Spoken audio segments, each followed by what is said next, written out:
Мемлекет басшысының тапсырмаларын орындау шеңберінде қаржылық мониторинг агенттігі қаржы пирамидаларына қатысты жұмыс тәсілдерін жетілдіруде. Аналитикалық құралдарды кеңінен қолдану арқылы жазалаушы постфакторлық әдістен профилактикалық әдіске көшу жүзеге асырылды. Қолданыстағы қылмыстық заңнамаға қаржы пирамидаларын жарнамалаған үшін қылмыстық жауапкершілік енгізілді. Қаржы пирамидаларынан қызметін жарнамалайтын сайттарды бұғаттаудың егжей-тегжейлі тетігі әзірленді. Қабылданған шаралардың арқасында 3000-нан астам осындай сайттар бұғаттауға жіберілді. Биыл барлығы 28 қаржы пирамидасын ұйымдастырушыларға қатысты қылмыстық кодекстің 217 бабы бойынша 33 қылмыстық іс тіркелген.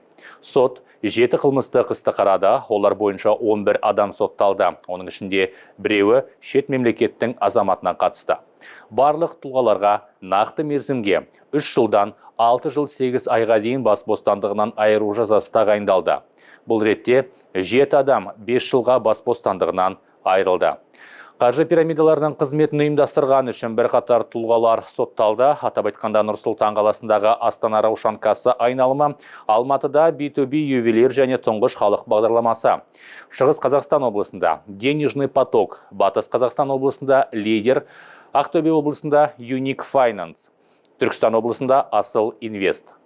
Қаржылық мониторинг агенттігі азаматтарды аса сақ болуға және оларды қаржылық пирамидаларға тартатын алаяқтардың айла амалына түспеуге шақырады.